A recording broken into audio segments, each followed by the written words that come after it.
I need to seem You gotta friendly and sound excited. approachable.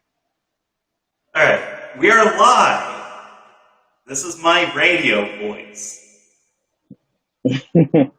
Oh, wait. Okay, I know we're live and everything.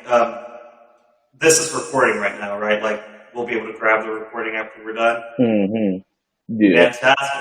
So it'll just self-record itself in about an hour. You can go on to your YouTube studio and save everything. All right. That sounds fantastic. So, were you able to get your haircut today? You were planning on getting your haircut. Were you able to get your haircut today? Oh yeah, finally. Oh, hell It's yeah. just wrapped up being protected from the harsh environment right now. But I was finally able to get a haircut, thank goodness. Finally. Fantastic. You've been planning that for That's months. part of my lateness, is that I had nothing set up and like went on just a chase all over the city doing different stuff. Laid down for a little bit, got back up. Forgot I was doing chores, finished my stuff downstairs, ran back up here, and now we're here. Fantastic. Exactly. How's your day been going? I did hardly anything today. I did like some dishes, and then I said fuck this, and I stopped doing dishes. I made some TikToks that did not do very well. I went live on TikTok, and I had very nice conversations with like 3 people, but I had like 3 people watching my TikTok live, so it was only 3 people, but it was very nice conversations. I enjoyed having them. I learned a little bit about South Africa. I learned a little bit about science. I got to talk about WandaVision. And it sounds like someone's having fun over there. But you know how excited I was to talk about WandaVision. You've heard me talk about WandaVision. Oh yeah, so you got to get into spoilery territory with that. I did. So, pretty chill day. Oh, there's also a new episode of WandaVision, which you have not seen yet. I'm personally offended. Tonight, I'm probably going to start watching on that. Since I was out and about. Because I was like, I'll sit back and watch this since this guy didn't fix my brother back. And my brother was like, hey, he said come now. And I was like, oh, well, guess that's not a thing anymore. So, yeah, I'll watch.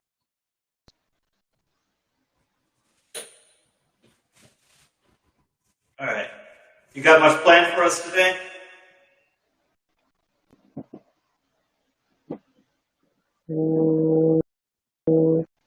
It was in one or freestyling? For any of it. I assume I don't want to get ahead of ourselves here. I assume we're going to be talking about Joe Biden doing a airstrike on Syrian land today. Well, yesterday. Exactly. I assume that's going to be part of the conversation that we're going to have, and that's going to be a fun time for fucking everyone. Exactly. Extremely unfortunate. Yeah. Seeing how everybody who would vote you in would like you not to do that, but it's the same gears of what our country will always be turning as it is. Yeah, so like how we were planning on doing a book club, what I've been reading was Emma Goldman's Patriotism, A Menace to Liberty. Mm-hmm.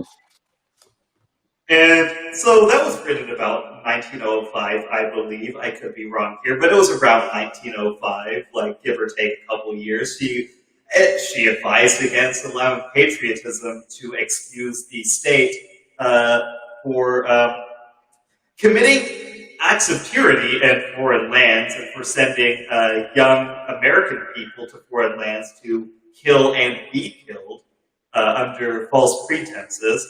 She talked about the then recent Spanish-American War and how that was fought ostensibly for the protection of Cuban laborers and farmers from saving them from the Spanish colonists. But it was about sugar. Mm-hmm. And I'd also talked before in my TikTok about, have you heard of the Banana Wars? No, I don't think I heard of them. The Banana Wars were a couple of invasions of Latin America by U.S. military power. I bet you can't guess what for. It was for bananas because we were exploiting the labor there for bananas. It was funded by they were called different companies back then, but they rebranded themselves. It was Dole and Chiquita. It was like United Fruits Company and some other fruits company, Standard Fruit Company, I think. They funded the invasions and because they had massive amounts of political power in Latin America. And so we killed a bunch of people and did a bunch of invasions of foreign soil to protect our assets of different fruits, mostly bananas, and to exploit the cheap labor. Hey, do you wonder why we're in the Middle East? It's you know they kept saying no blood for oil back when we were fucking 13. Yeah, that can't possibly be our patriotism being exploited so that we can send young men and women and other people to fight and die for oil like we have done several times throughout history. I just never thought it would come that far for bananas, of all things. That's wild to me. Yeah. Because it's literally where does it end? When you think of oil, it's okay, remember those cartoons where they're running around and they're doing things that mess up the floor, and then at the end they strike oil and then they get rich. It's okay, that's the American dream, I suppose. Just come through, strike oil, damage your environment, and make buku bucks off of it. So, okay, that's one thing. But bananas, my God? Yeah. Bananas? Yeah. So, Joe Biden is willing to kill for bananas, is basically what I'm saying. Pretty much.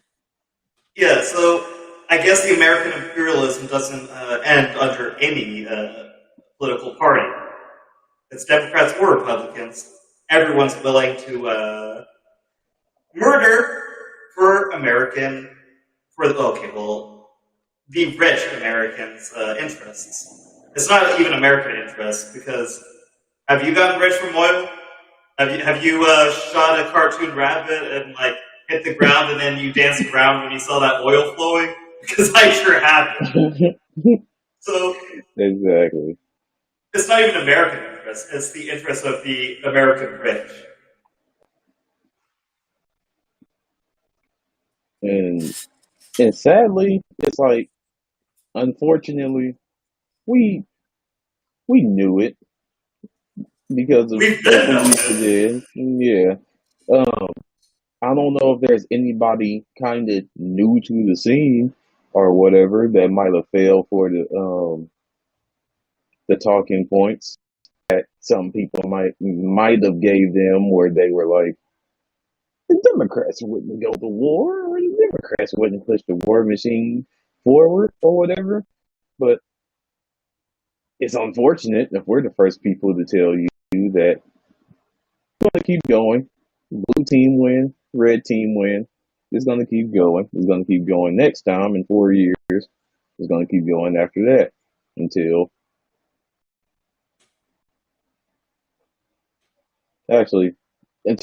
when do you think?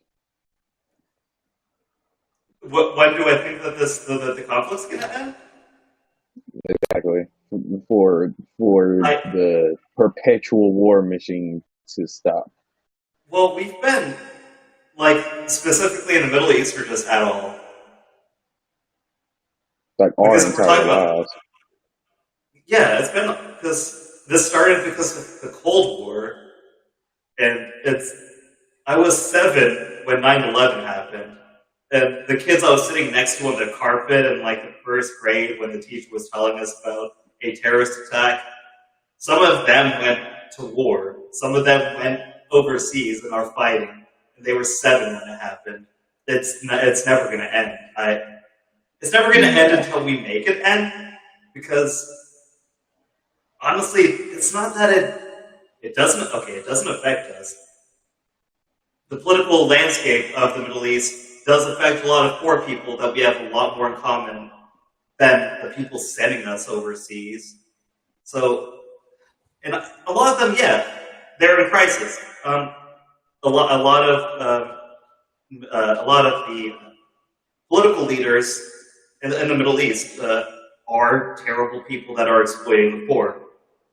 We're making it worse because they're giving them an enemy to be sent against instead of fighting those that would exploit them and exploit their labor and that would like make their lives significantly worse. They can't focus on having their lives be made better when we're going there and making it worse, destroying everything in our path, raining fire down upon them and killing the poor there. Because all that's going to do is they're going to say, hey, there's this huge crisis where these Americans keep coming in and ruining everything for us. They keep invading us, and I'm tired of being invaded. I'm tired of being occupied. They keep saying they're saving us and liberating us, but they killed my neighbor. Like, it's not going to end, and we're only going to make it worse because the justification was 9/11, right? Yeah, exactly. From when we were kids, like, the justification for our generation being sent overseas was 9/11, because a lot of millennials were in high school when that happened. So all we're doing is fueling the next justification, because if a foreign power occupied my town and they kept killing everyone there and tried to impose their will upon me, I would hate them and I'd be willing to do anything to stop them. So all we're doing is making the next justification happen. So yeah, I don't think it's ending anytime soon. Exactly. And that's extremely unfortunate. But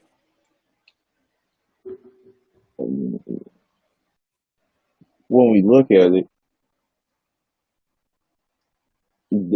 it just feels random to me personally. The airstrike? Yeah, the airstrike. It just feels too random to any sense about, besides us just getting off on spending money striking people at random. Because people are saying these are Iran militias in Syria and whatever, and it's like until more documentation come out.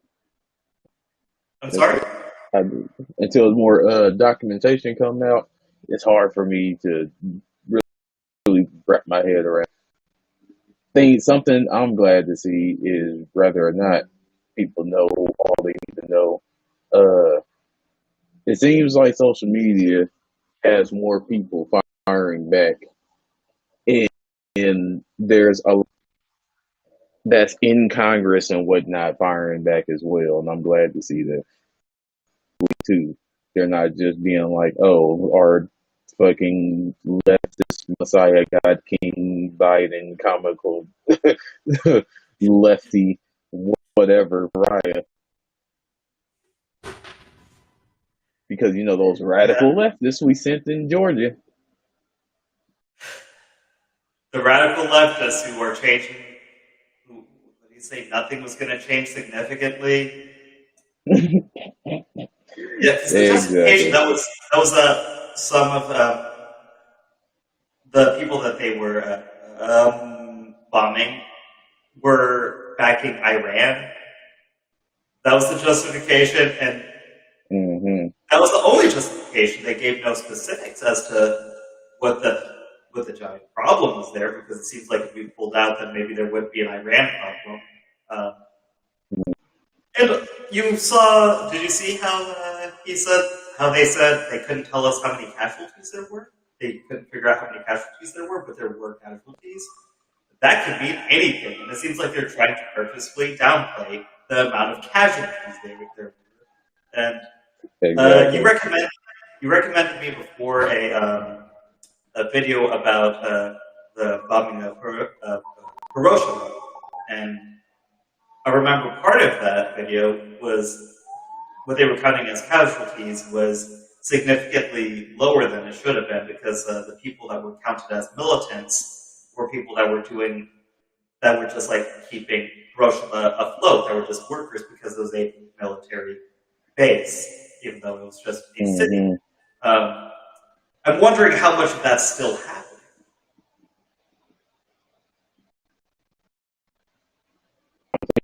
I think it happens a lot because we'll get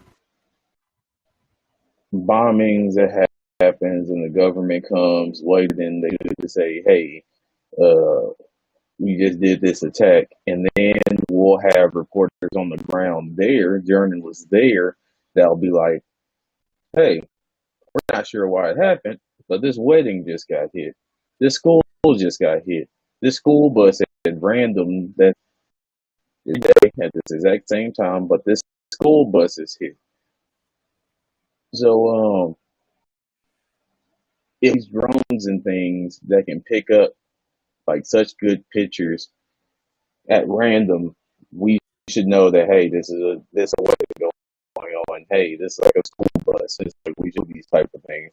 So it strikes me as odd when we hear these places are accidentally getting hit, and then we have to wait years on end, like multiple court cases have to be started for people who are not even in government to get a little bit, like sometimes a page of nothing but ink because that much is confidential and can't be released to the public after years of waiting for this documentation.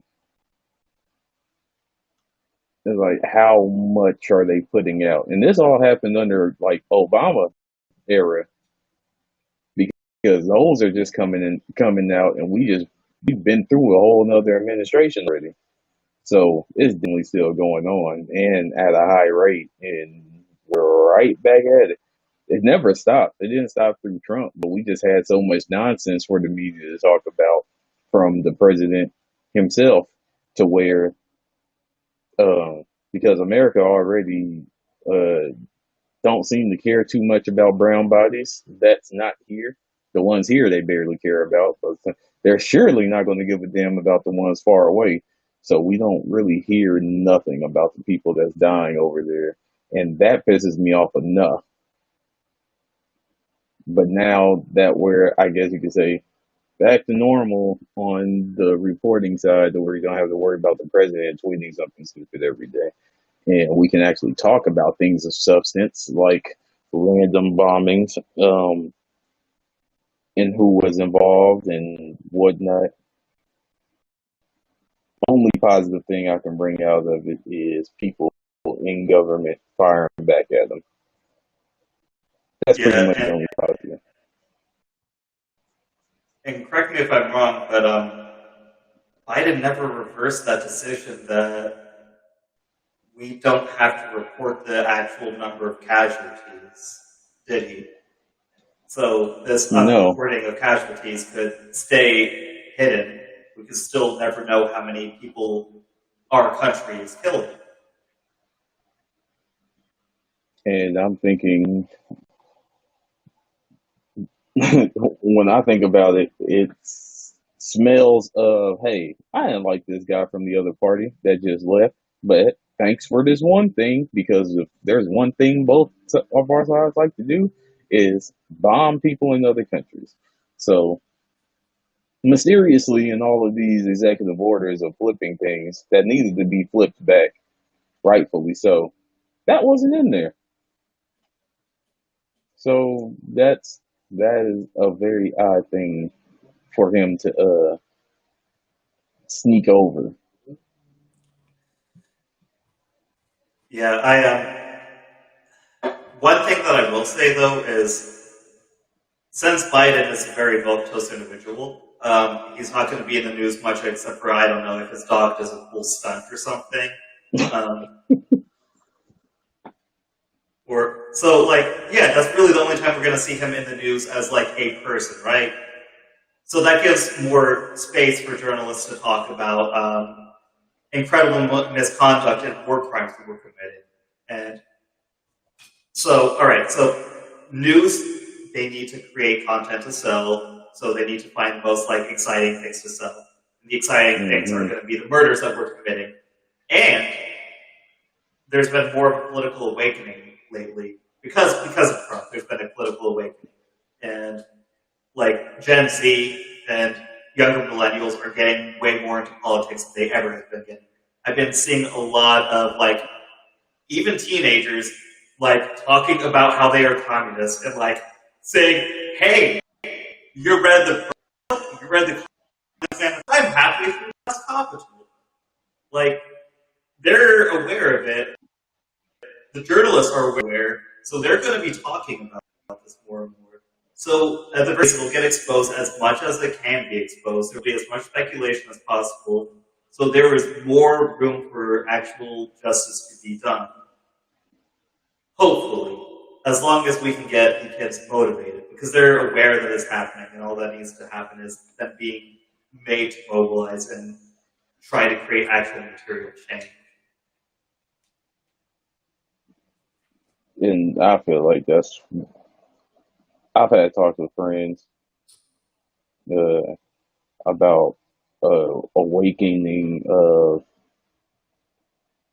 because you always saw, like, when Obama was being voted for, he broke records with his numbers because he's like, we're getting a black man voting, so that brought out a lot of the black population. We're coming off of Bush, so people don't like the way the country's going, so that just got people out to vote itself. People are lulled to sleep for 8 years. And then we got the same thing in reverse, but from Trump. And um, I see some of the Trump people talk about silent majority, silent majority, blah, blah, blah. And I'm like, part of that I feel is true because people know what Trump is about, and in secret they like it. Hey, he's saying everything that I rock with, basically. But I don't want to be labeled with the guy making fun of special needs people.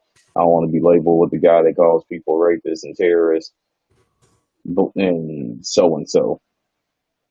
So they'll just go to the voting box and they'll be like, "Oh, I don't talk about religion or politics," so they don't tell you. Just like they don't have to tell you, but they are better off not telling you because they're voting for somebody that's only going to help them and not anybody else.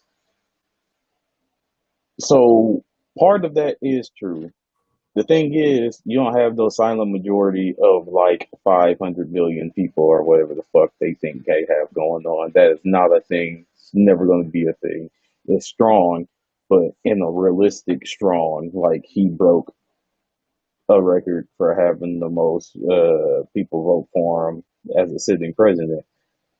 Biden just happened to get more Right. because he was that shitty of a person.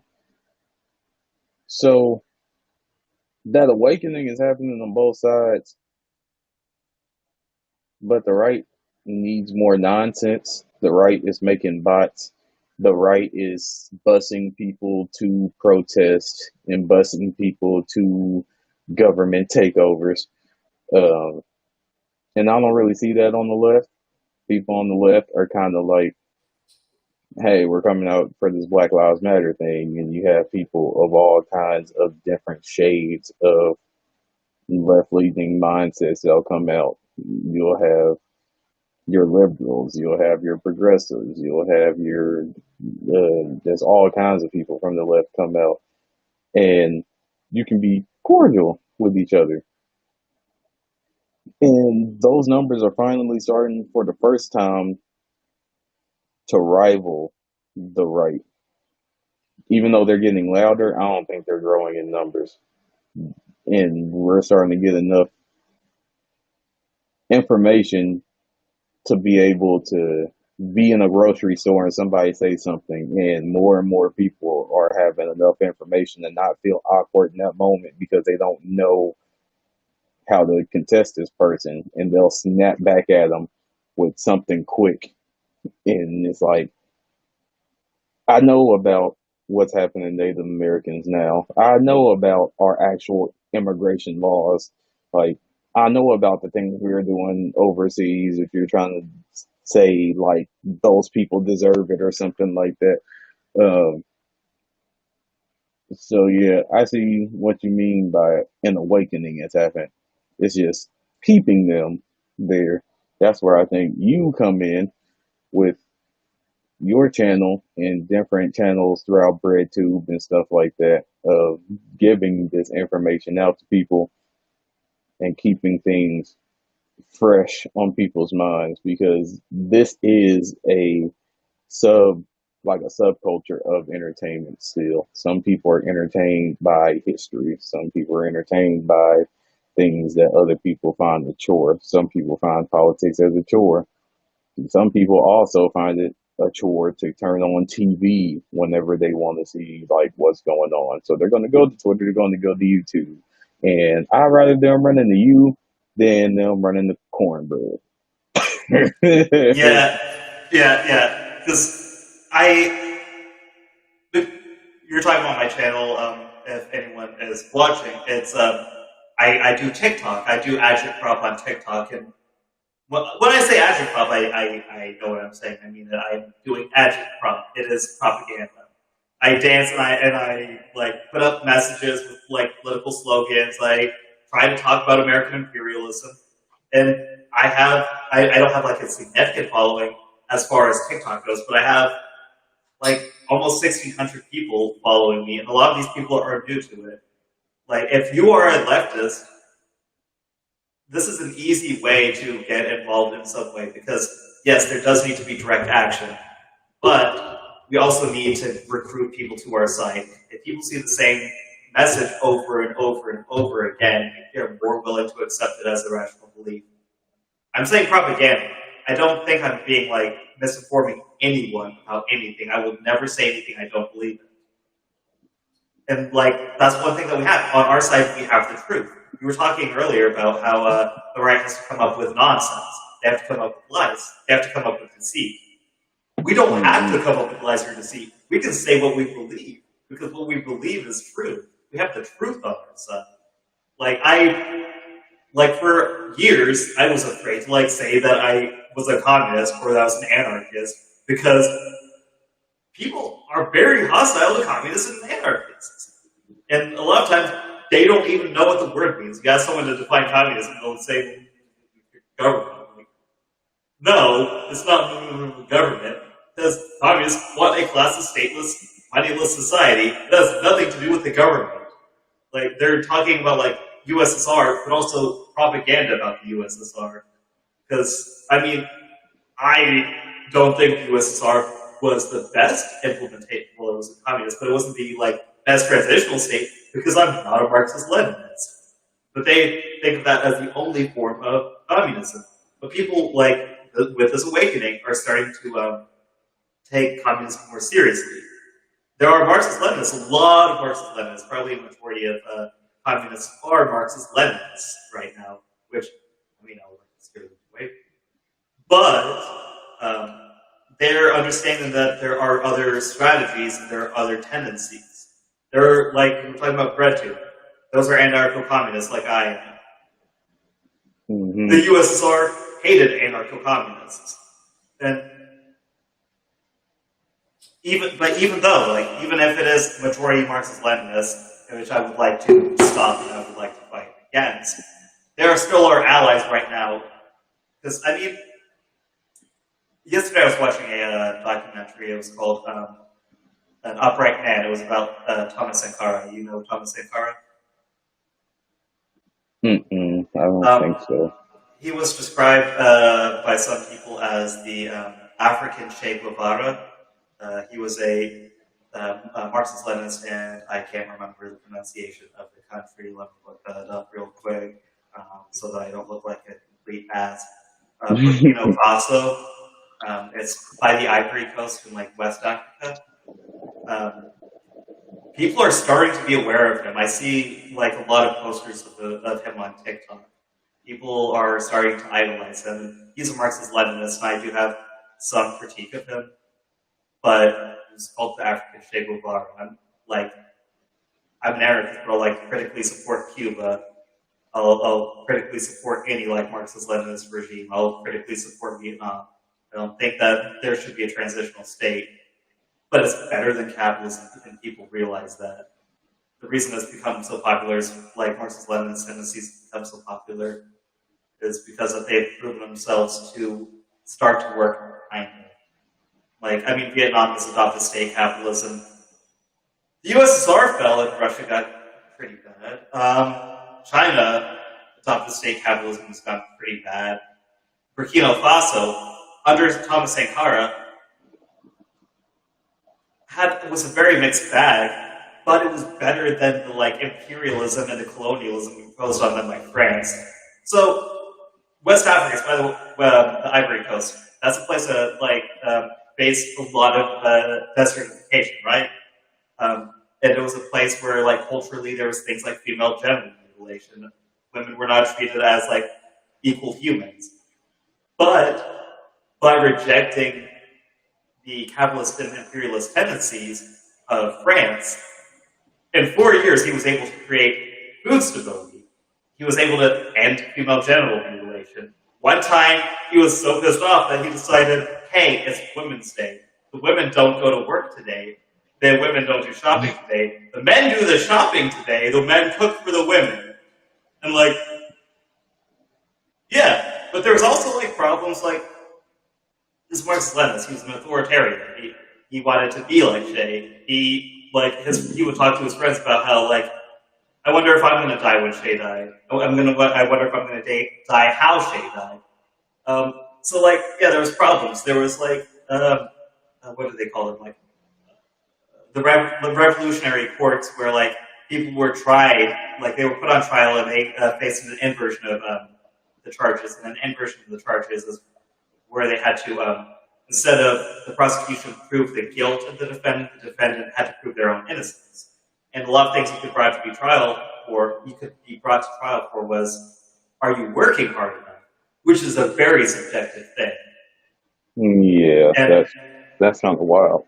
Yeah, one time the teachers went on strike, and striking was considered an anti-revolutionary activity, so they were all fired and replaced with like fresh college grads. And because of this, he was assassinated, and the guy that replaced him, who was coincidentally his former best friend, started to end up cooperating with Europe again. So I mean, that's why you don't hear about Burkina Faso anymore. But this used to be a more obscure political figure, some guy in Africa who wanted to save the soul of his country. And now kids are like looking up to him, which I think is a mixed bag, but generally a good thing. Exactly. We just gotta look at what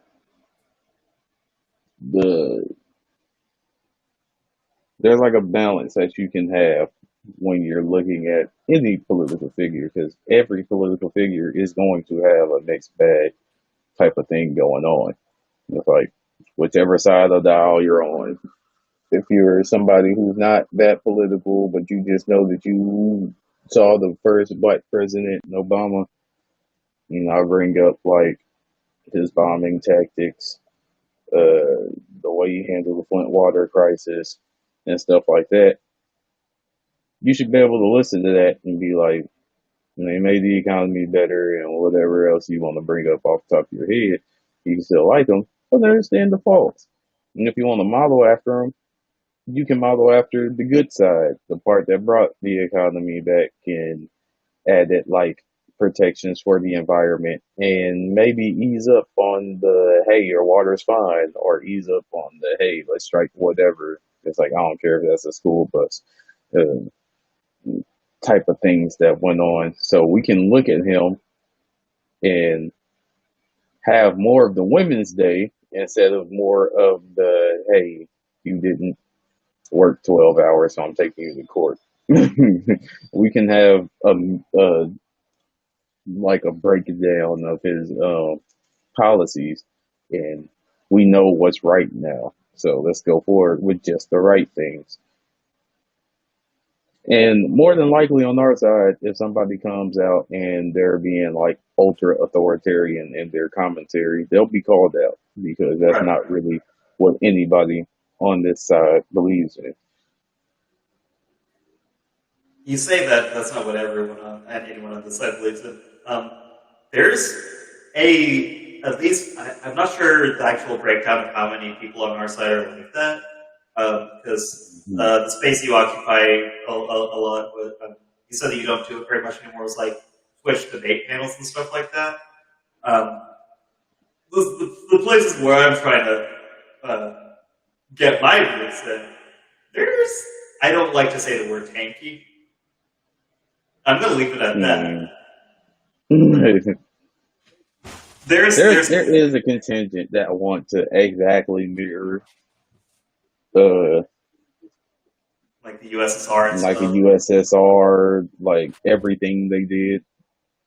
I've seen a couple of them. Yeah, but go ahead. Oh yeah, I was just gonna say, but I just feel like there's not as many as them that will rush a Capitol building. Yeah, which is a double-edged sword. Small contingent. Exactly. I would never. Hey, me, your old buddy Comrade Faust, I would never advocate for that kind of action. But exactly. Yeah, I would never advocate for any sort of. Only in Minecraft. Only in Minecraft. But one thing that I have seen a lot of is these are a lot of younger people that are really into it, and it's kind of become a meme, at least with like the Gen Z, of like playing the like USSR anthem and stuff like that, which yeah is the USSR wasn't as bad as people make it out. The USSR did have significant problems. They outlawed like homosexuality, which you're outlawing someone's biology basically at that point. And they were authoritarian. They did terrible things to anarchists. It was not a utopian paradise or anything. And people played up on both sides. They either want to act like Stalin killed 6 million people, which is not that's an utter fabrication. Or they want to be like, Stalin gave everyone an ice cream cone and a gentle kiss on the forehead, which he didn't give anyone a gentle kiss on the forehead. He was a very affable man. He probably gives someone a forehead kiss, but not everyone. And certainly there was no ice cream. It's not a realistic examination of the material situation of the USSR. And besides, I don't want to be one of those people that want to act like politics needs to stay in the realm of academia. It doesn't need to stay in the realm of academia. It should not stay in the realm of academia. It should be accessible to the common person. We want to fight for workers, right? So we need to make it accessible to the common worker. And the common worker doesn't have time to sit and read theory all day because the common worker is exhausted from working all day.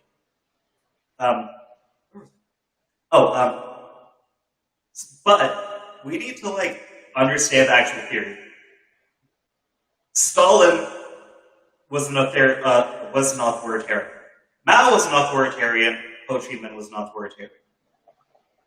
And the thing is, each one of those was responding, and I'm not saying I want a Mao or Ho Chi Minh or a Stalin, but each of them was responding to the material conditions of their specific countries at the specific time. They felt that was what was necessary. Same with Thomas Sankara. Thomas Sankara was responding to the material conditions at the time. They were not able to continue to adapt to material conditions. And through centralizing power in the ways that they did, that was a misstep because that could not adapt to the changing times.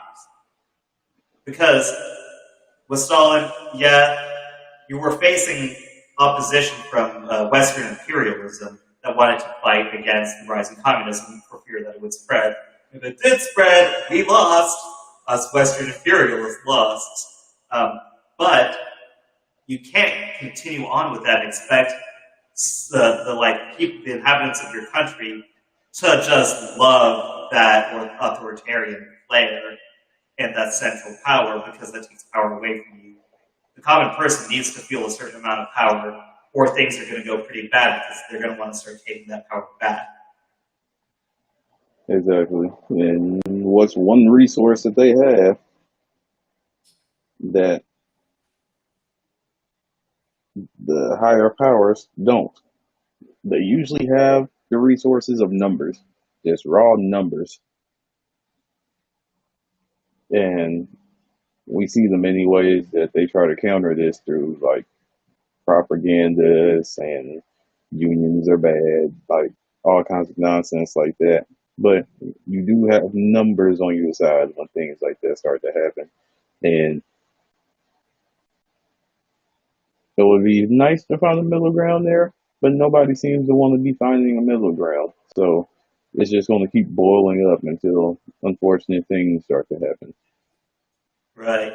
And the right seems to be aware that they do have numbers. We might outnumber them. I'm not certain how much we do outnumber them by. At least like liberals outnumber them, like people willing to willing to respond and react to their like loud and blatant bigotry.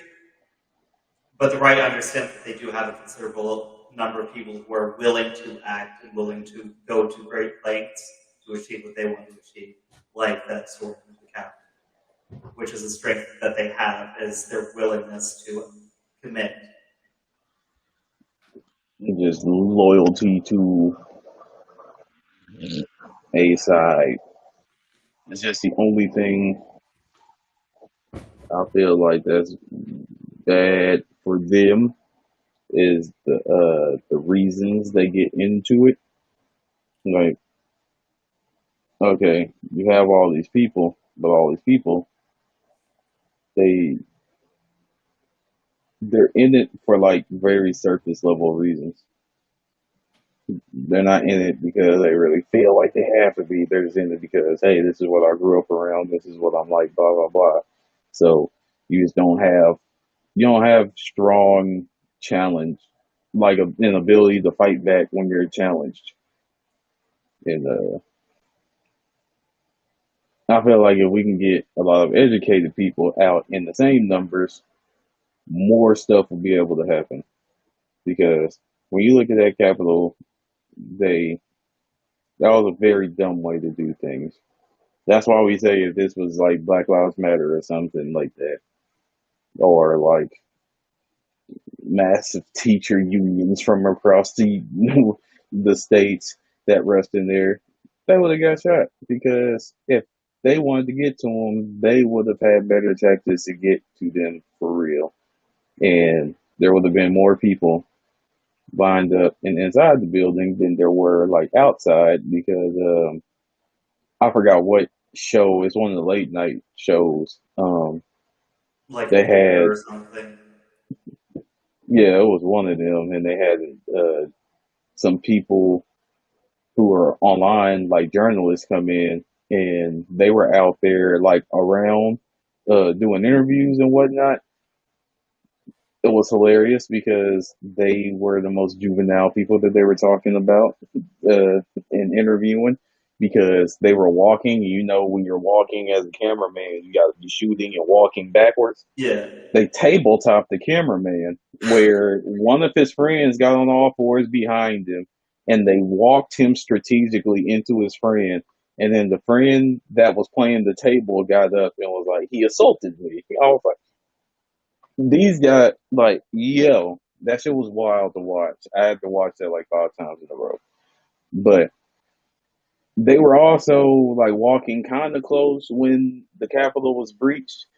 And they did say that there was a lot of people walking back the other way. Like they were like one younger person. He couldn't be any older than 18. Uh, we saw him in his like giant red Trump hat walking away, and he asked them what happened, and all he said back to him was like, "Yeah, they're going too far, man," and then he just scuttered away. So if you had a group of people that size that was outside at the rally, it's actually smart. You might be able to make some things happen, and then it don't even have to go as far as to rush something. You might be able to just have people be able to just make your influence heard seriously, where you can turn the voters, and we can have people in our structure now to make things better in the short term, and we can see some actual change in our lifetimes instead of incremental, like just word salad be spat at us, promise, and then, oh, we couldn't do that promise. We're gonna push it down because we can't do it now. And it just get pushed and pushed and pushed and pushed, and nothing ever happens. So, yeah. So I'm gonna be right back. I gotta use the bathroom because I was on TikTok live for like an hour before I got on here. So I'll be right back. Proceed. Gotcha, gotcha.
I had to go get me a drink,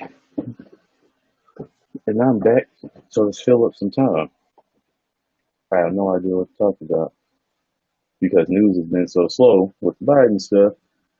Biden not doing anything. It's kind of wild. There's a parody page that I follow, and for somehow he was just able to get Joseph R. Biden as his page, and he has the same picture that Biden uses on his Twitter.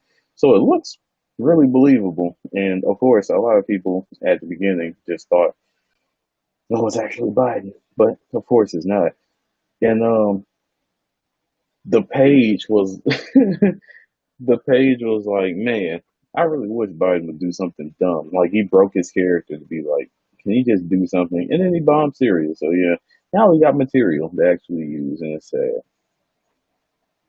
But unfortunately, that's just how the cookie crumbles. It seems like things are going to keep going like this until we can get somebody on our side in the short term. That we're never going to get anybody that calls themselves an outright socialist. We're not going to get anybody that calls themselves an outright communist.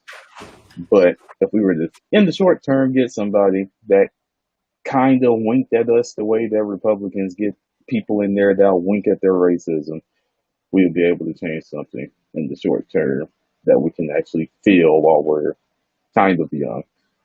I was just filling time while you were going. What were we talking about? Talking about this fake page that somehow on Facebook got the name Joseph R. Biden and and uses his actual Twitter profile, so it tricks a bunch of boomers into thinking it's actually him. Uh, this started out with him when he had Donald D. Trump, and he had Trump's thing, and he would just make parodies of things that's going on. Uh, like days after the election, it's like the Donald page will be like, guys, I'm starting to think we actually lost because a bunch of boomers actually thought that. And then, like, when the election started, he started one, the same person started one for Biden.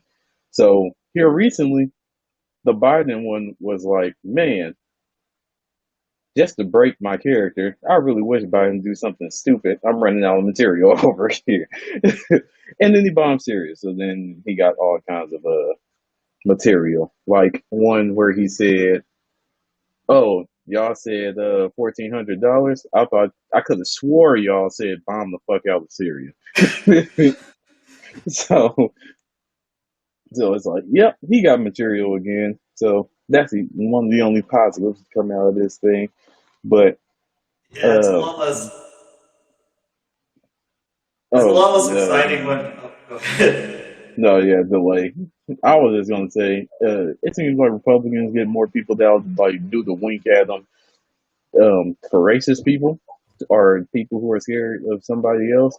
They'll get the people that'll wink, wink, nudge, nudge at them easier than it is for somebody on the left to get somebody that'll wink, wink, nudge, nudge at them like Bernie does. He seems to be the only one I can remember in my lifetime, really, that will actually do something like try to sneak in socialists with democratic socialism and stuff like that. Yeah. Unless I'm missing something. Yeah, because like that's been the strength of the right for a while is their like dog whistles, and they got pretty blatant with it. Like you've heard that Lee Atwater quote where he said, "We used to be able to say the M slur, but now we say forced busing," and like that's changed, but not really. They just changed their dog whistles. Like they're still talking about states' rights, and they're trying to reverse history where the Civil War was about states' rights.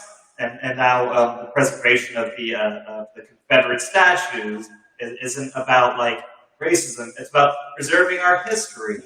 Like they'll go to pretty great lengths and do some pretty surprising mental gymnastics to allow themselves to continue to do this without being like too blatant about it. And Trump was willing to be somewhat blatant about it, and so he was able to rally a bunch of support. And passionate support. Like, we don't on the right have someone saying anything about, and we need to seize the means of production. Like, even though I cannot recall. Because there's a lot of it is that our language is scary because of the Red Scare and because of the Cold War. Yeah. Like, we need to work on our branding a little bit. Because me drawing the circle A and shit, like, that's not going to attract, like, a white citizen. That's going to attract someone that's, like, into punk music and shit. Like, exactly. Like, look at that edgy youth. Like, yeah, I'm an edgelord. I'm calling myself Comrade Faust. Not everyone's an edgelord. Like, but yeah, like they kind of like they were able to mobilize themselves in the Capitol, like we were talking about earlier, and they don't even have like that edgelordy shit going on. They don't have that militant of imagery. Yeah, they've got like firearms. We should have firearms too, though. Like they've got much better branding. They're able to brand themselves very well. We are not able to brand ourselves very well. And one thing that I see is that, like, on the actual left, online, so not the actual left, but not the actual left, that will still advocate for the actual left. They'll call people out for doing propaganda. I get this a lot. They'll want me to, like, submit myself to security tests. They'll want to be like, so what are you actually doing? Can you actually respond to this theory? Can you tell me some theory? Prove yourself to me. The right isn't making each other prove themselves. Because one thing is, a lot of praxis is highly illegal. A lot of praxis is a crime. Even something like feeding the homeless is a crime. A lot of praxis can get yourself fired. Like, you think if I went to our boss and said, hey, I'm a card-carrying member of the IWW, that the bald boss that we have, would say, that's cool that you're part of the industrial workers of the world. Please continue to have your position and work here. No! I would probably be No, thrown the door because quite the opposite. you could probably find a good reason to fire me. Like, but they have good branding. They have good branding. They don't submit each other to purity tests. They don't all have the same beliefs. They have the same general belief, but not the same. Like, there are some things that they're willing to overlook from each other. Because a lot of them do think they are actually advocating and fighting for the poor, even though they're doing the exact opposite. Because they think that they're fighting for, like, a bootstrap theory. They think that their beliefs are going to, like, help people lift themselves up because they're not going to be given assistance. So they're going to make themselves lift, they're going to make each other lift themselves up because without that assistance, they have no other choice but to persevere through self-sufficiency, which is a very, like, romantic take on things, but not a very accurate take on things.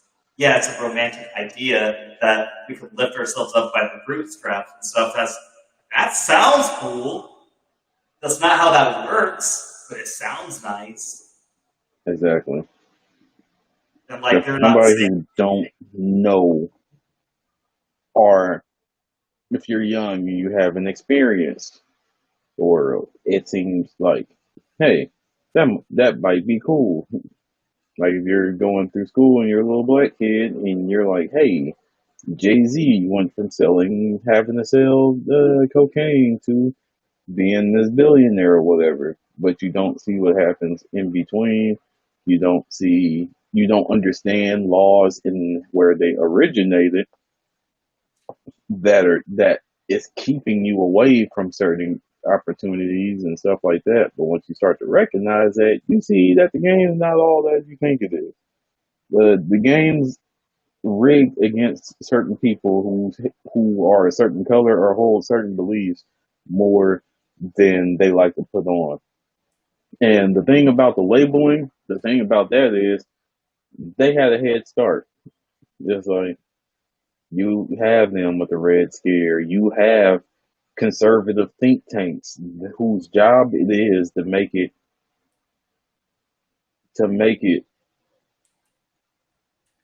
easy for them to push negative labels on the things that are negative to them. So anything slightly resembling any type of communism, any type of socialism, any type of whatever, any type of like even things like any type of embracement of diversity and all that stuff. And they understand that because like they're racist or they are gullible. Because if I was to walk up to a Trump rally with a MAGA hat, and they will treat me like a celebrity because they know that's good for their marketing. It's like we're gonna have the token, and he's gonna be here for my marketing. That's why you have so many black grifters in the conservative side of things because they run these tests and they see that this does well for them, and eventually, if they can keep it up, and the other side um, alters at any time in their messaging, they're going to be on the same message. They're what's the term that they use? They're the term that they use. for, like, It's really problematic because there was like a video of a guy holding a Black Lives Matter sign in Arkansas, and like he made like a compilation of people coming up to him like saying that we'll whoop your ass, like have some pride in yourself and shit like that. And there was a bunch of black people underneath it, and they were like, they're so in something. It's not in cue, it's not in sync, but it's something like that. Um, but it's basically saying like they have the idea automatically on, hey, we're all racist, so we're gonna just keep saying this racist shit. But I don't want that. I want us to be in cue with we're all against racism. Okay, we're all against racism now. How can we all come together and make things better for everybody at the same time, not trying to prioritize somebody, not trying to forget somebody, not to change who somebody is uh, in their minds. But I forgot the term. I'll probably look it up and Yeah, I'll talk so you can try to figure that out. Yeah, one thing that I see, and white people on the left are actually a significant problem sometimes. Like I was telling you about how like I got called out for I don't think I was in the wrong. That made me sound pretty bad. But like there are actual white people that are a huge problem that will talk about how we can fix racism. And they'll try to talk over people that are affected by racism. Like, yes, it is white people's job to try to fix racism as best as we can. But when there are people of color that are saying what needs to happen, the job of white people isn't to add on to the conversation, it is to put those ideas into action. Because it is going to be uncomfortable. And yeah, maybe as a white person, someone might feel like they don't have a say in it. Yeah, you don't really get a say in the system that like benefits you. Like the system is going to remove some power from you to go to other people so that you have the same amount of power. That's going to feel uncomfortable, and you're going to like have a knee-jerk reaction of, well, no, like actually I would like to retain that power. Like white people on the internet and on the left really feel like they have answers to shit they do not have the answers to that other people actually do have the answers to and have had the answers to for a while. You just refuse to listen. Like, yeah, because there needs to be creation of dual power structures, and in doing so, white people are going to be excluded from a lot of places, and that is necessary and needs to happen. And the job of white people is to allow those dual power structures to exist and to defend those dual power structures and to defend the decision to exclude white people. And in so, they are part, meaning whites, can be part of a help. We can help. We can help because we don't get to have the answers. At no point do we get to have the answers because this is a system that benefits us. We have too much implicit bias to actually see the material reality of the situation. Because it's an experience we will never be able to fully understand. Have you found the word?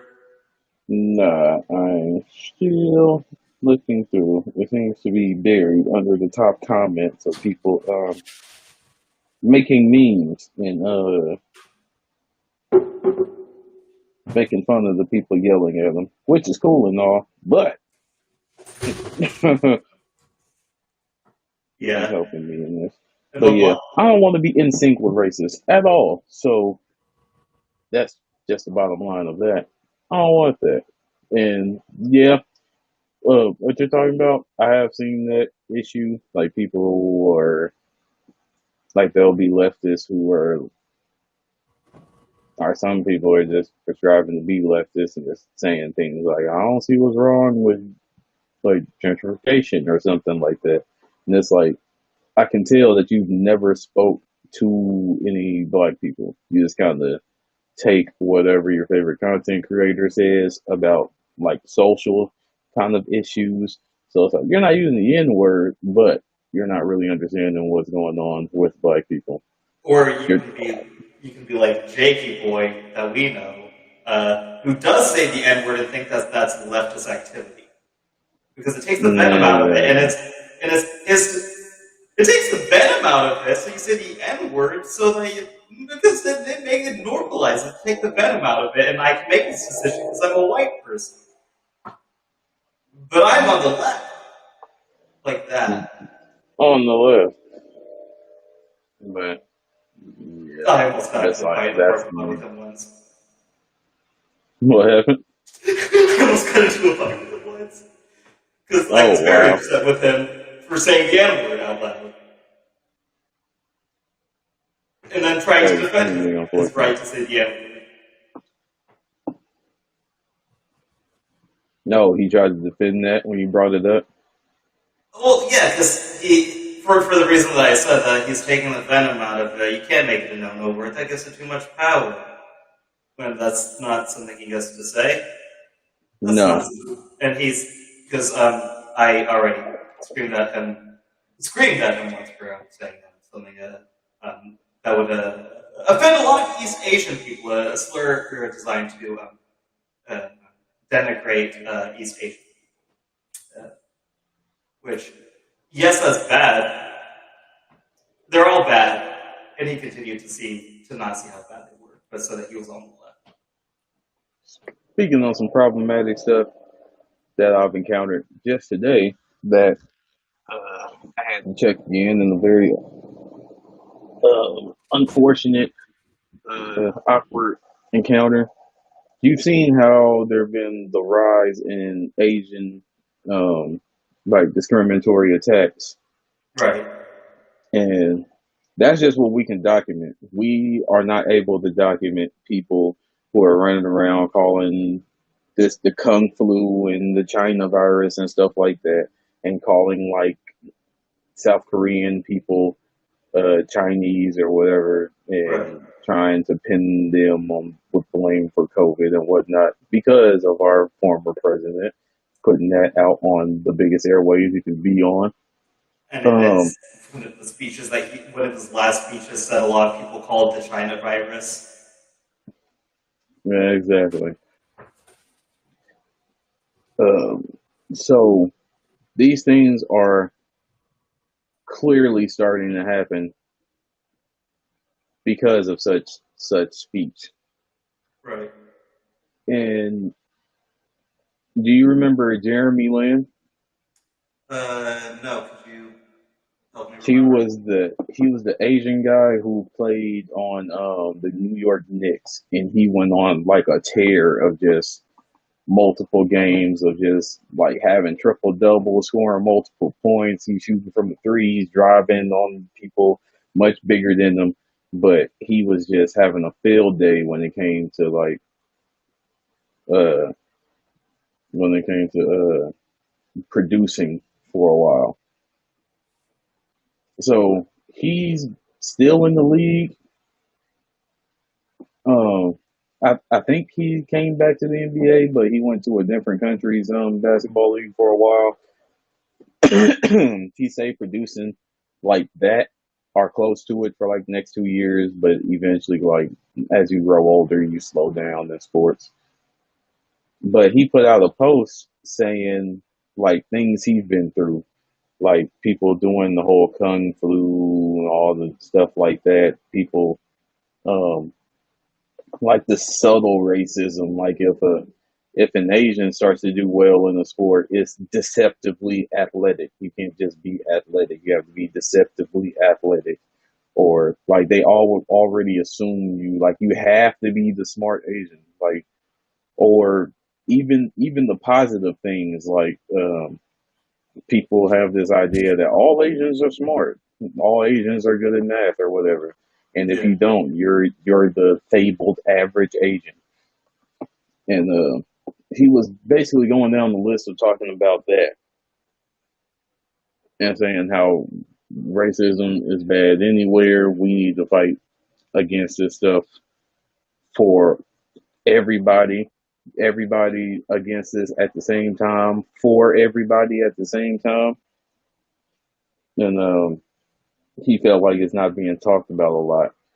So on one of my wrestling groups that I'm in on Facebook, you have like the area where you talk about stuff that's not wrestling related.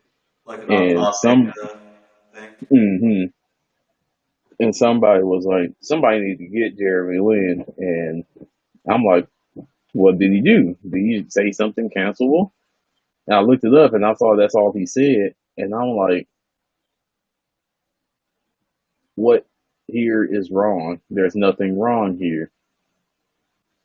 Uh, and he went on like a post. He was like, yeah, nothing's wrong there, but it's like it's black history month, blah blah blah. And I'm like, that don't mean anything. We need to be up against problematic stuff, no matter where it is, no matter the time. And what he's saying is facts.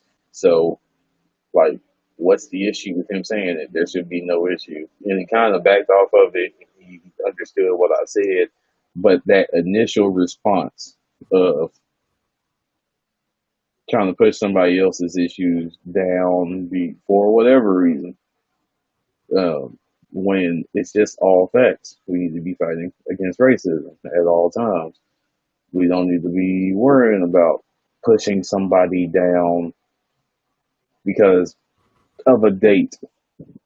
And I don't understand that. So we've talked about this a lot where we're talking about the uncomfortable conversations we have to have with people. Right. And this is another black guy that I was having this with. And the one that once again, sorry. With the Jeremy Lin stuff. Right. So it's like, once again, there's another uncomfortable conversation that we have to have. And in my instances, a lot of the time, I'm able to get them to come and see where I'm at with it. So, yeah, that's another thing I had to deal with today. But it ended positively, so that's good. Yeah, I do see a lot of issues with people having trouble understanding intersectionalism. Like, I'm not part of a marginalized group, so I don't understand as well. But an injury, this is like quoting the IWW's thing, so it's not like, it's out of context, but like an injury to like one person is an injury to all people.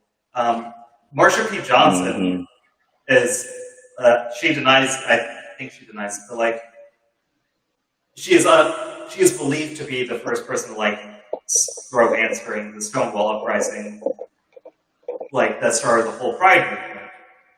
She is a trans black woman, so she is part of that is intersectionalism.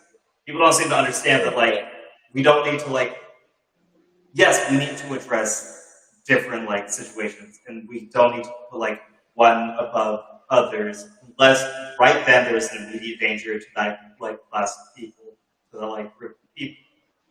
Like sometimes there is like room for that. Like, yeah, I'm like poor. I'm not in immediate danger. But like you were talking about, like Jamie Lin, you said that was the name of the basketball player. Jeremy Lin. Jeremy Lin. Jeremy Lin right now is in like an amount of like danger of discrimination because of like the like xenophobia, is that how people pronounce it? That like has come like that has been like arising during COVID-19. He's in immediate danger, so yes, he needs help right now. Whereas like I'm poor, so I don't need help right now. But like helping Jeremy Lin doesn't take help away from any other people because he can advocate for multiple people. Like that's one thing that people seem to have trouble understanding is that like there can be intersectionalism, and it's not taking help away from other people. Like certain people you can like kind of like put to the back burner, like the general poor, but there's a lot of groups that are intersectional and need a lot of help. Because like the like discrimination Jeremy Lin seems to be facing is discrimination that other people are facing right now at this exact time. Exactly. Because the discrimination I like face as a poor white person is not that bad at all. I can deal with it just fine. No one needs to worry about the poor white person that much. Because it is pretty easy being a poor white person, let me tell you. Because like the worst go ahead. The worst that I have is something that other people are experiencing tenfold.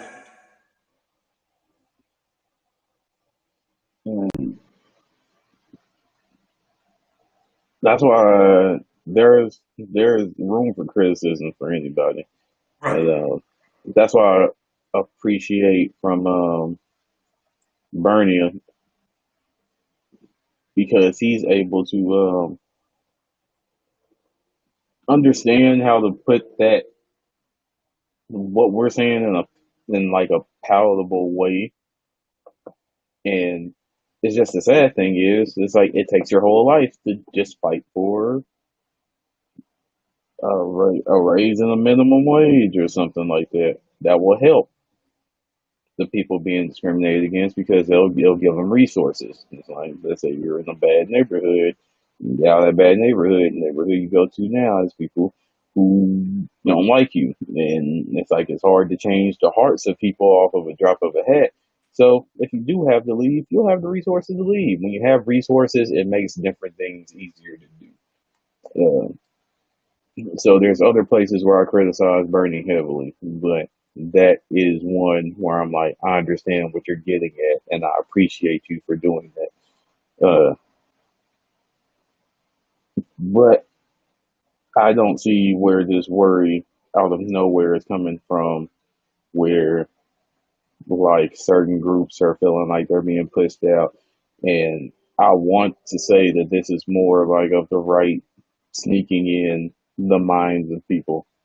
Um, the sneaking messages in, like trying to convince black people that trans issues are being put above black people's issues and things like that. And it's like, no, that's not true at all. And then when you ask for proof, nobody can ever bring up any proof of anything like that happening. But if you're not thinking about it, you start to feel that way because you're like, you see that there's uh, fucking Biden's big cue of things changing. There's more gay people on TV. There's more talk of trans people and blah blah blah. And if you're black and you've had like a little streak of companies being woke and putting more black people out, and then you see that the new kid on the block is like gay couples being showed on TV and stuff like that, and you see more of them than you see like a black lead in a movie. That self preservation is just going to kick in out of nowhere and be like, this person, uh, Crowder, might be right. They are putting more blah blah blah out, and that's a lot of shit that I have to fight too with people in my own community. It's like nobody's been pushed down. It's like we have an active bill on reparations sitting on the table that could be voted for, but it wasn't because Turtle Man wasn't going to fucking he wasn't going to vote to have that study. But yeah, I didn't even hear about that. oh yeah, it's HR. I think it's HR 40, but it's like a bill to call for a study on reparations. So it Like wasn't even a bill on it was just a bill to study it, and it didn't go exactly, it's through. just a bill to study it. It's not even an entire thing. It's a bill to study it. Like how will we do it? What would be the recommendations on how we paid it out? How much would it cost? Um, what are some of the requirements for you to participate in it and like stuff like that. So it's just a bill to study it. And that wasn't sent to be voted on in the Senate. That's fucking absurd. Exactly. It's just a Because step, not even to get it done. That's like if we had a study to like how much would healthcare for all cost or whatever, and that not getting through. because So it's like there's that's like expensive to actions being study. taken. Exactly. Nothing gets hurt by a study except for if they don't want it and they know that it would be good for black people and they're conservative, so they don't want to spend money, so they don't want to add on to it. But we will make this giant fucking tank thing that we only drive around on the weekends. And And we'll bomb Syria, exactly with money that which we is pretty could like fucking expensive. exactly. With money that we could be feeding the homeless with in freezing Texas, but we're not. But yeah, there is definitely things going down that are helping Black people, it just don't get talked about because it's not the sexy topic. The sexy topics that get clicks, or like violence and controversy and all these other things. Yeah, But 'cause that like the fact that I was not aware of that, and I try to stay I do try to stay politically aware. We're doing a political stream right now, and I make an effort to make sure that I'm not listening to solely white voices or solely cis voices or solely straight. I try to listen to diverse voices, and I didn't even hear about that. That shows that that did not get enough attention, because I think that's something that if journalists who are frequently straight white guys, or just white people in general, made an effort to make some noise about, there would be a lot more support for that, and something could get done. you would think. You would, yeah, you would think, because especially if all the people that were willing to support Black Lives Matter were willing to support that, which is just an extension of the phrase Black Lives Matter, an extension of the Exactly. promise that this country made to formerly enslaved people of 40 acres and a mule. But Exactly. But that just shows how things that would actually help would push things. They'll Those things get pushed away and forgotten about for just decades on end, and it's really annoying, and it's not even just by the opposition. It's the people in power, because the people in power already have their power, so they are the people that will push away um, different categories of people. If you're not somebody that's up there making money with them already, they'll stop GameStop stocks and stuff like that at the drop of a hat and find a reason for it to happen. Like Robinhood has this reason why they couldn't let people continue to buy stocks, and it's because that money is fronted in a way, and so much money came in they couldn't find the money to front it.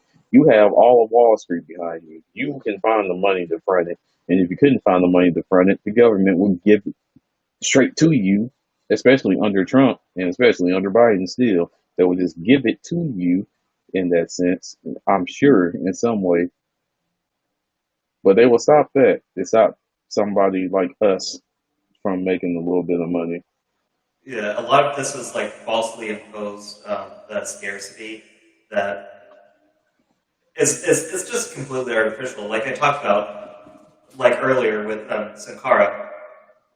And he was in a Hmm. country that faced desertification, a poor country in West Africa, and then 4 years was able to without relying on any foreign aid whatsoever, because that was against his beliefs, was able to have food security. That shows that scarcity is falsely imposed. The price of the price of diamonds is falsely imposed. The price of gold is falsely imposed. A lot of these things are falsely imposed. These are artificial. And it's just used so that poor people do not have the resources to gain any power. There needs to be a loser for capitalism to succeed. There always needs to be a loser. Someone needs to be receiving the short end of the stick, and they'll do anything to make sure that there are people that are getting the short end of the stick. Exactly. It's written into the rule book.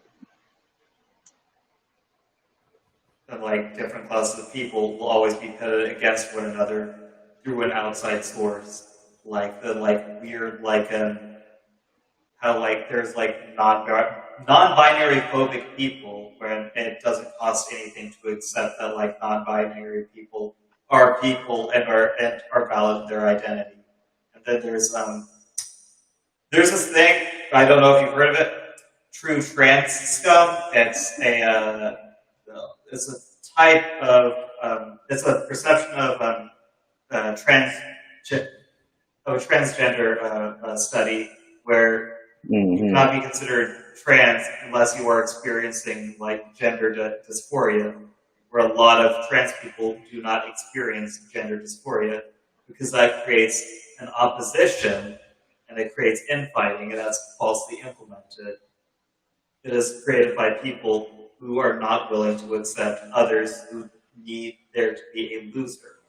And like people, because even like in the minutia of like non-binary people, okay, so and non-binary people are some people that are non-binary men and non-binary women, and like that are assigned like male at birth, and then when they come out as non-binary, are a non-binary man and do not transition to like be androgynous or female. Um, like thought slime, he uses he, him. Well, he uses all any pronouns, all or any pronouns. Like he'll use he and him pronouns. I don't know if he considers himself a non-binary man, but like he's not androgynous. Some people would have a problem with that. Like, Oh yeah. like there's always someone trying to make someone a loser when everyone can afford to be a winner and can afford to succeed at the same time. Exactly. Everyone is due their success and everyone is due their victories. And the losing is falsely implemented. And I feel like we have enough, like, just chance and force of nature will already make enough losers as it is. It's like something terrible is going to happen to somebody when they are born, just off of like biology. Something terrible is going to happen to somebody based off of where they live because of just the way weather in the human body is. Um, we don't need a system of government to where the people at the bottom is feeding people at the top. And to make it to the top, you have to feed off the people at the bottom. And there's no other way to make it to the top. And like that is just inherently wrong to me, especially when there's so much to go around, so much that you can give, and so much that the rules are being bent for that if you bent them the other way, we could just fix it off rip. But you know, Yeah, it's just because the way things work. it extends past a problem of economics because it's not an economic problem. We do not need commodity-based economics. It's become a moral problem. Well, it's always been a moral problem. Like people are fucked over en masse so that a few people can add some extra digits to their bank account when they already have enough that those extra digits mean nothing. It's just a new high score that they're getting. Exactly. And here recently, I've been looking at how much people put into the stock market, and the stuff people are putting into the stock market is basically play money. And their play money is buying like 150 shares of a company that's worth like $300. And that's on the low end of things. And it's like, you have that much play money. Why are you so upset about getting taxed a little bit? The shit's just wild. And it doesn't have to be this way, but we got so used to it being this way. And it's just accepted now. And the fact that, And go ahead. no, I was just about to say, and I hope one day, like, more people will bring this type of stuff up, and it becomes normal to criticize these people instead of like you seeming crazy for not just trying to get on the team, bro. Yeah, because it's not that I want to tax them, it's that I want them to not have that much money at all. I want to make sure that they can't have that much money because no one needs that money. Like, taxing them is a compromise. And the idea of taxing them has become a radical idea when that's not that, no, that's the nice idea. I want complete expropriation of their property. I want them to lose their resources completely. Mm-hmm. Like, no, taxing is the compromise. And still people want to, like, fight against that and simp for them.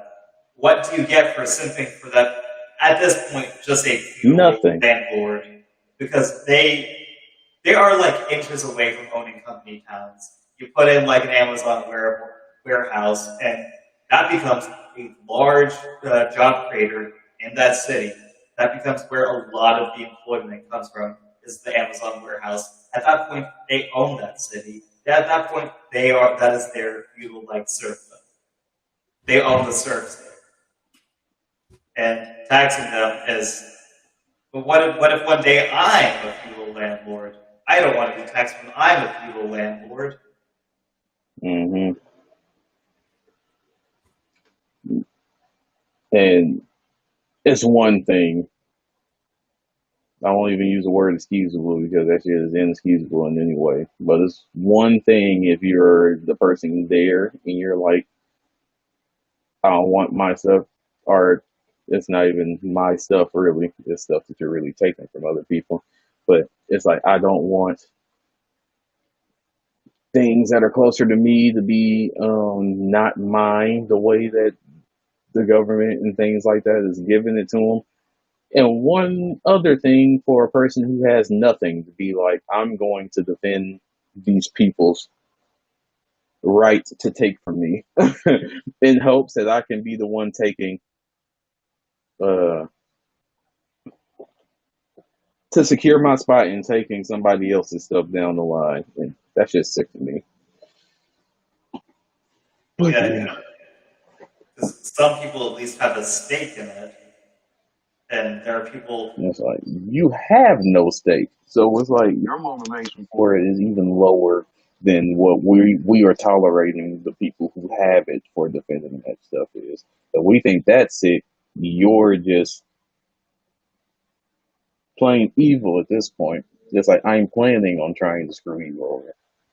Yeah, because I'm a revolutionary, and like my ideas are incredibly uncomfortable and would lead to an incredibly uncomfortable situation, and would possibly lead me to physical harm. And I don't even expect a lot of people to go as far as me. Just, hey, I would like to have something. I would like there to be a right to life. That's become a radical idea. Not a revolutionary, like, that's not a revolutionary idea. It's not a revolutionary idea to say that people are due and are, the right to life is inherent. It should not be stripped of anything. But that's somehow become radical, like a radical idea. Yeah, but you know, politics. And a lot of people want to say that they're not very political. And that's... When they are.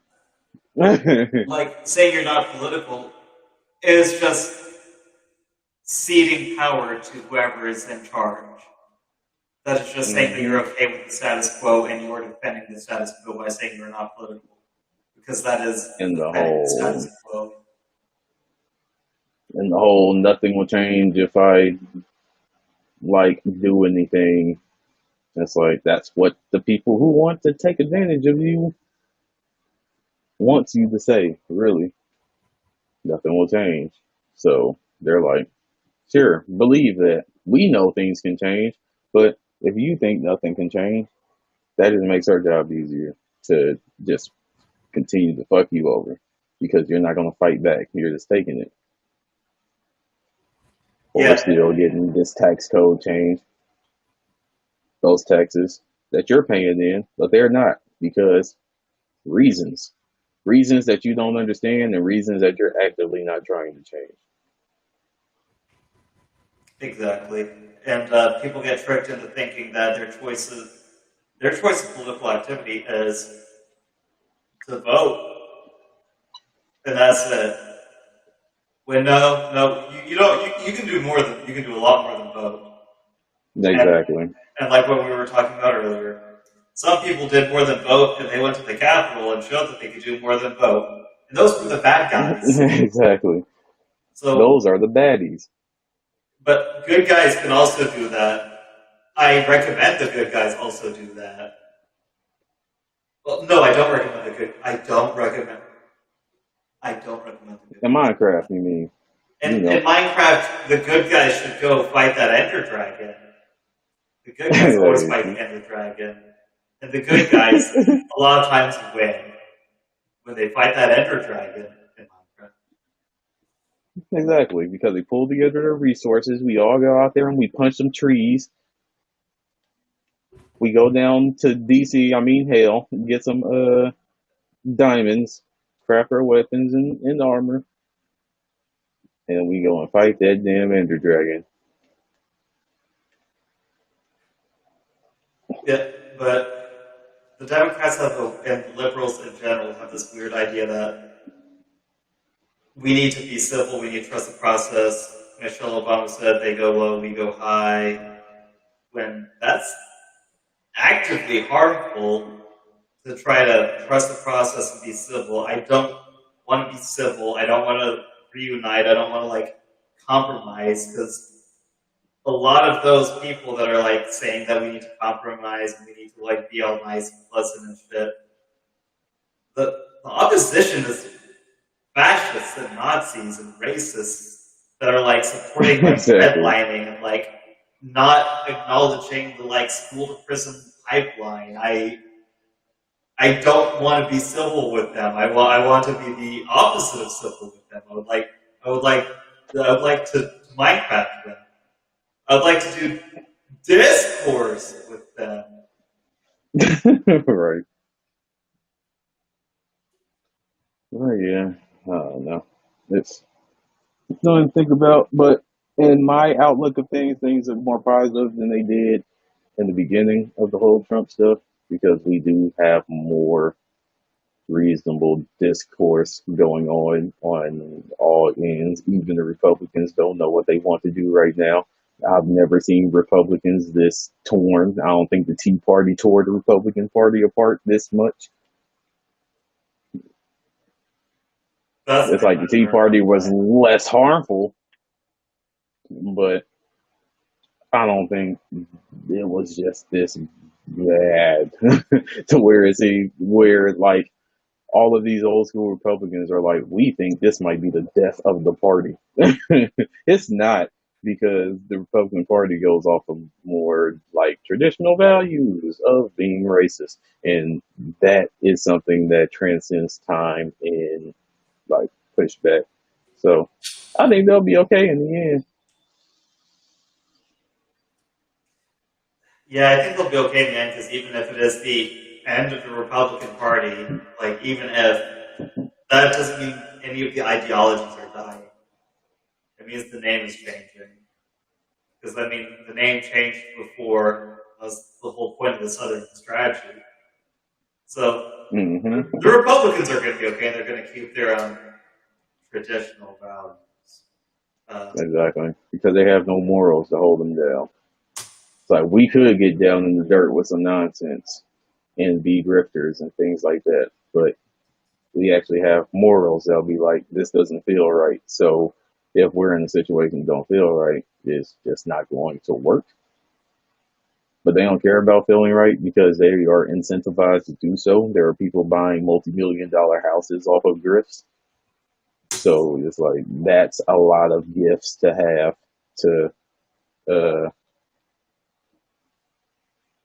play Patriot online. Which is actively harmful. Exactly. And when they're tricking all these people into fighting these poor people to fight other poor people, because the other poor people are black or gay, and still the poor people don't seem to understand how bad it hurts them, even though I don't think every Republican is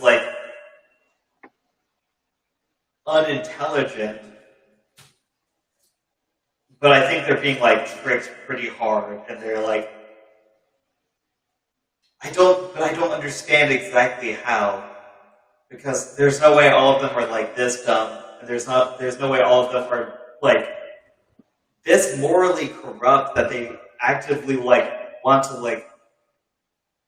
I don't want to like exaggerate, but they're a couple of steps away from like committing cultural genocide.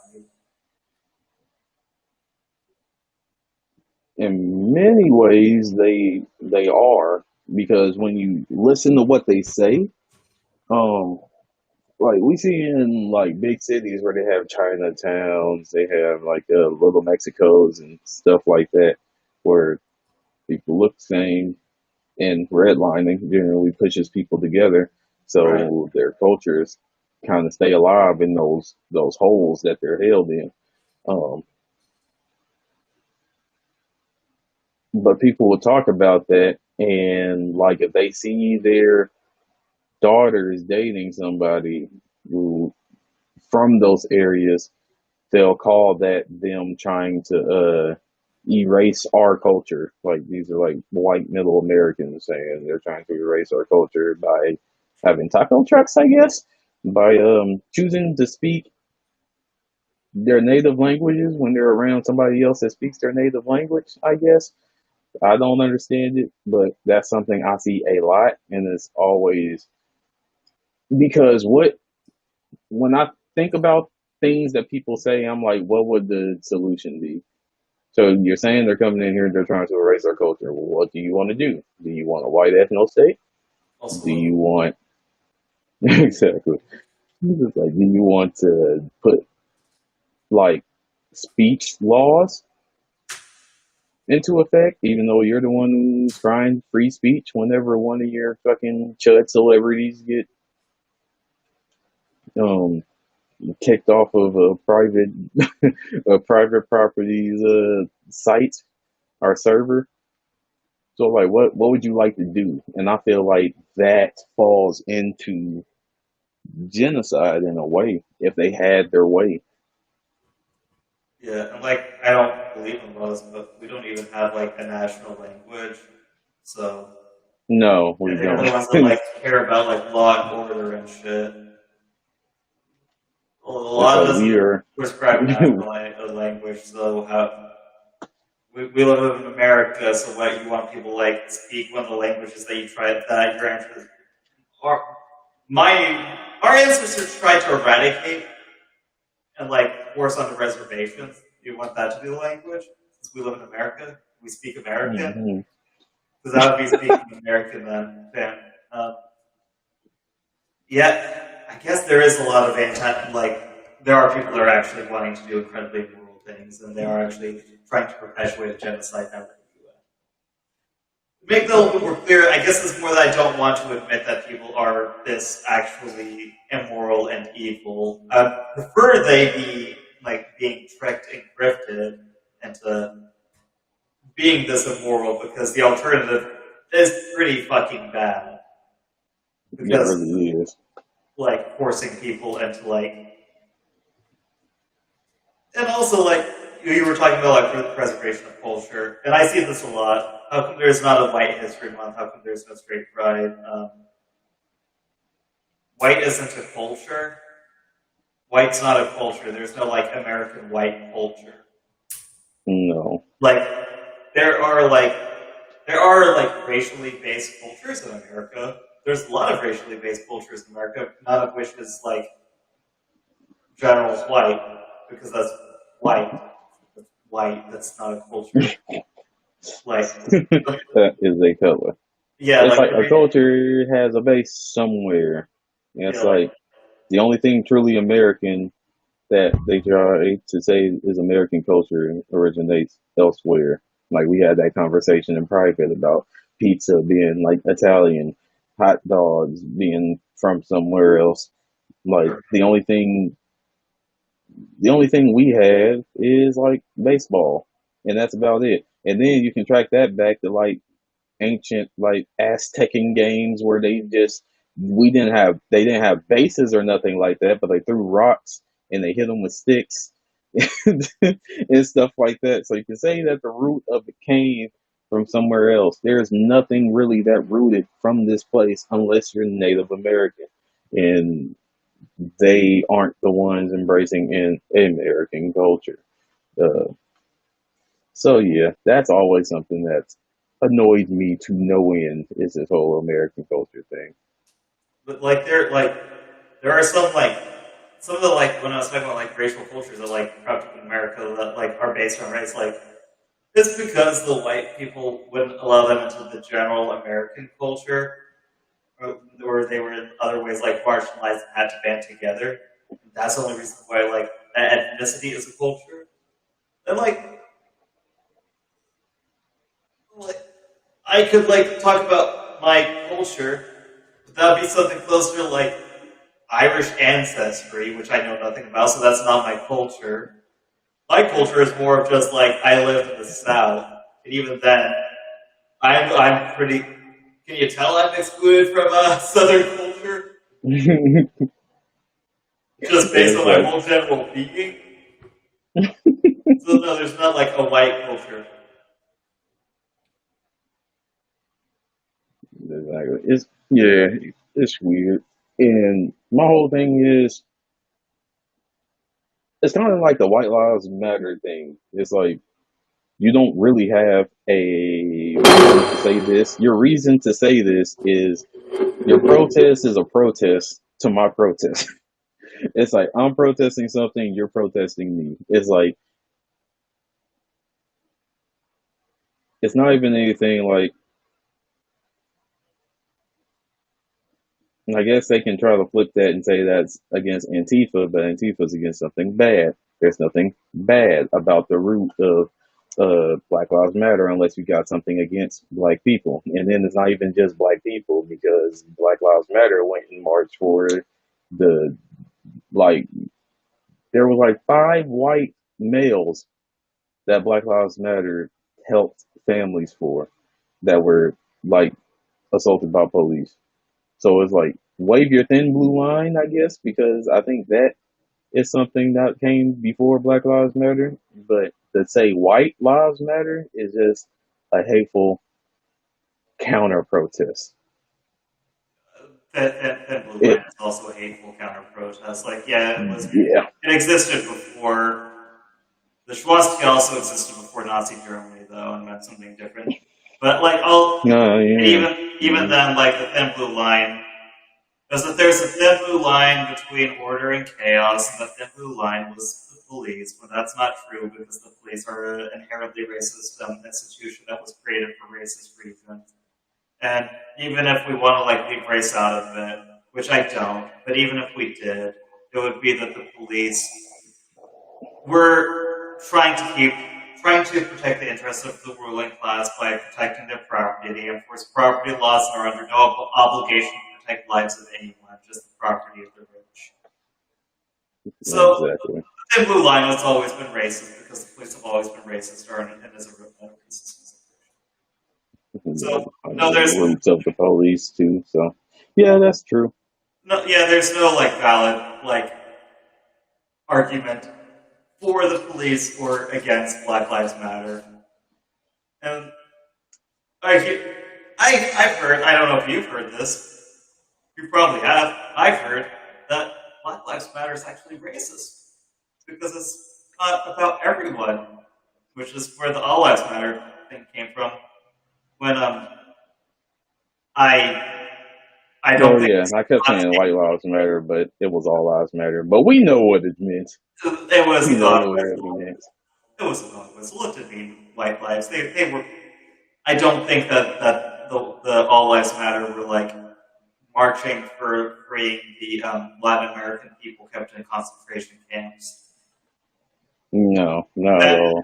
then maybe I would think that they weren't just actual fucking racists marching for an ethno state.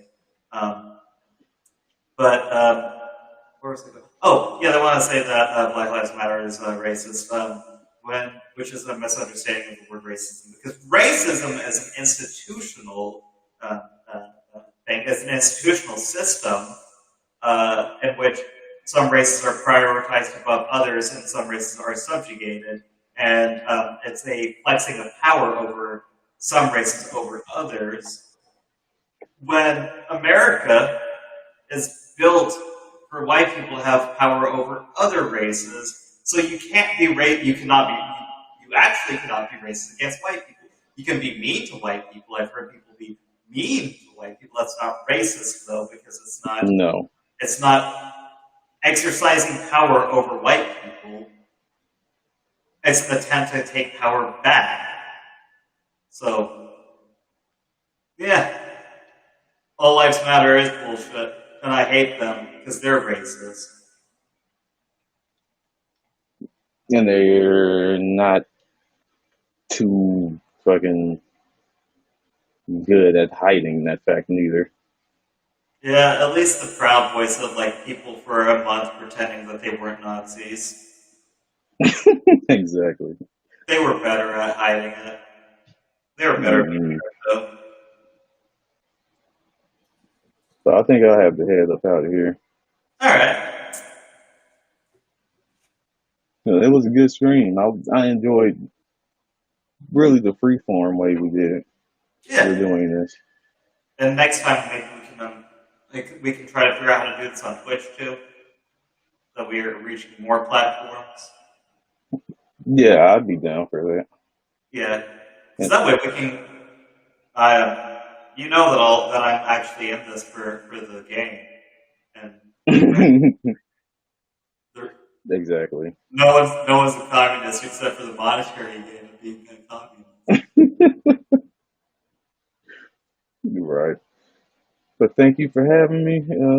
Thank you for having me. I'll hit you up on off days and stuff to see whenever we can hit this up again. All right. I'm sure we will not speak again until we do the next stream. All right. Well, all right. You have a good one, man. All right. I'll see you.